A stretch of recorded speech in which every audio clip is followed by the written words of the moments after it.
Welcome sa Thirst 2.0 na kung saan ay mapapakinggan ninyo ang mga trending topics sa politics, issues sa showbiz. Kaya naman kung hindi pa po kayo nakaka-subscribe, i-subscribe nyo na po yan. And please, pakisama naman ang notification bell para lagi po kayong updated sa mga balitang napapanahon. So ayun, welcome back again to our YouTube channel mga Kadabarkads, at for today's video, ang pag-uusapan natin ay tungkol sa Itbulaga and syempre sa mga nangyayari po sa loob at labas ng studio and sa mga Dabarkads. So una nating talakayin ay itong Battle of the Noontime Big Prizes as of Thursday, October 10, 2024, which is today, Itbulaga versus It's Showtime po na papremyo. So ang inilabas po ng Itbulaga ngayong araw ay tumataginting na 190,000 pesos. Samantalang ang sa It's Showtime naman ay 55,000 pesos.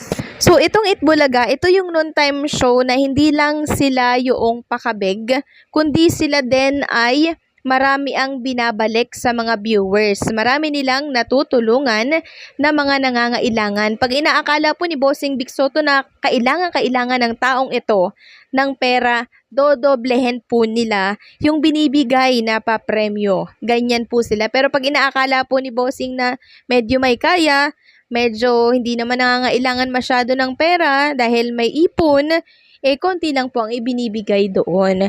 Pero pantay-pantay po, no? Kasi kaya po ginagawa yon ni Bossing Vic Sotto para nire-reserve nila yung malaking papremyo para ibigay talaga doon sa mismong totoong nangangailangan. Pero hindi po sila nang discriminate pag mayaman hindi kasali. Hindi po, pantay-pantay po ang kanilang pagtingin sa mga nabubunot po nila. Samantalang pag-usapan naman natin ang tungkol po dito sa kaganapan kanina. So si Eko po, si Jericho Rosales, ang Mr. Pogi 1996 ng Itbulaga ay natuloy nga po sa pagtapak dito sa Itbulaga at isa po siya sa humuhula po sa bawal judge mental. And alam nyo po ba, meron po siya doong parang moto-moto na baliktarin man, siya po ay certified Dabarkads, ang Mr. Pogi ng Itbulaga. And inamin din po ni Jericho Rosales na babalik-balik siya dito po sa Itbulaga. At katunayan nga po niyan, nagsorry po siya sa TVJ dahil umalis daw siya, nawala daw siya sa Itbulaga. Nagsorry po itong si Jericho Rosales.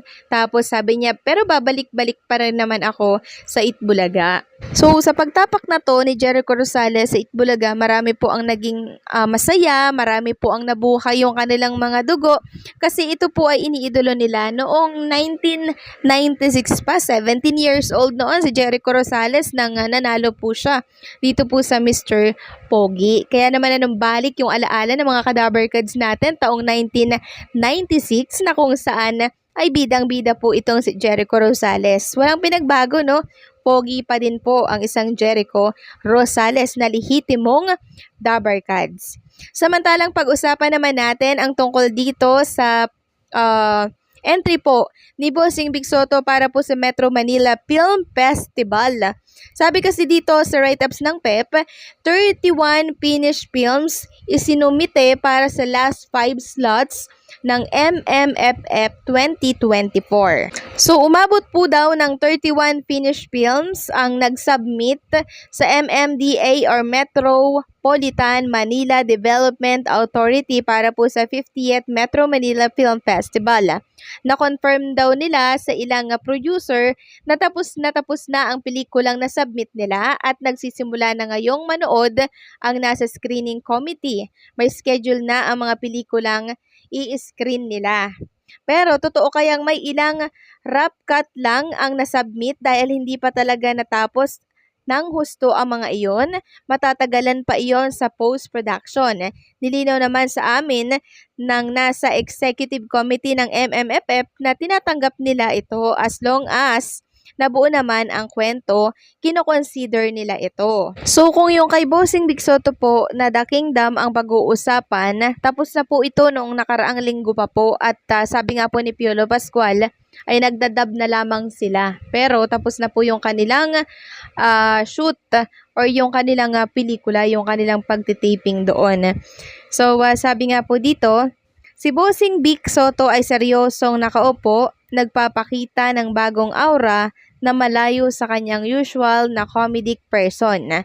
Meanwhile, sa isang kuha ni Piolo Pascual ay makikita siyang abala sa bukid tila isang magsasakang pinapakita ang kanyang kakaibang transformation para sa pelikulang ito. Parang sobrang intense ng role ni Papa P. Ibang-iba sa kanya ang mga nagampanang karakter. So yan po, intense talaga ang inyong masasaksihan sa pelikula po nila Bossing Vic Soto and syempre nitong si Piolo Pascual. Ibang-ibang bossing po ito. Hindi po ito comedy ha. Ito po ay seryosong usapin na kung saan ay mabubuksan ang ating isipan and syempre mabubuksan din po ang isipan ng ating mga namumuno dito sa ating bansa. Eye-opener po ito mga Kadaver Cards. Parang what if hindi tayo nasakop na mga Kastila, mga Hapon, ganyan po ang takbo ng kwento ni Bossing Vic Soto and the rest, bahala na po kayong tumuklas ng tungkol sa kwento po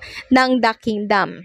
Samantalang pag-usapan naman natin ang tungkol dito sa isang host ng Itbulaga na kung saan po ay emosyonal, umiyak po siya dyan sa kakatapos lamang po na Drag Race finale po kagabi. So si Paulo Ballesteros po ay naging emosyonal sa pagtatapos ng Drag Race Philippines kasi itong Drag Race Philippines daw po ay naalay niya po sa kanyang lola. Nung time kasi na sinushoot nila or nagtitaping sila sa Drag Race Philippines, ito yung time na gusto nang magpaalam ng kanyang lola or kanyang nanay. Siya na lang daw yung inaantay. Pero nasa trabaho pa po itong si Paulo Ballesteros. Kaya naisip ni Paulo na itong Drag Race Philippines ialay ko sa aking lola. Ganon. Kasi habang ginagawa niya po itong taping sa Drag Race Philippines, ay siyang pagsasuffer naman po ng kanyang lola, no, ng sakit niya po. So kahit na matagal na pong nawala itong lola po ni Paulo Ballesteros, mag-iisang taon na ata kung di ako nagkakamali. No, isang taon lang po yun eh. Ramdam ko pa rin yung sakit na nararamdaman po nitong si Paulo Ballesteros. Sobra-sobrang mahal niya po kasi yung kanyang lola. Napakabait po ng lolang yun ha. And close na close po yun ni Paulo Ballesteros. Yun nga lang sa kasamaang palad po ay bigla po siyang namaalam. Parang kung di ako nagkakamali, nasa 96 years old na po itong lola ni Paulo Ballesteros. Di pa umabot ng 100, di ba? So, siguro hanggang doon na lang po yung kanyang buhay. Pero syempre, hindi po maiaalis sa isipan at sa puso ni Paulo Ballesteros yung sakit na naiwan po sa kanyang puso sa pagpanaw at sa pagpapaalam po ng kanyang mahal na lola. Ganun pa man, alam kong masaya na po yung lola po ni Paulo Ballesteros na pinagmamasdan at binabantayan ang kanyang mga naiwan dito po sa lupa. So ipag-pray na lamang natin siya na sana po ay kapiling na po siya ng amang nasa langit.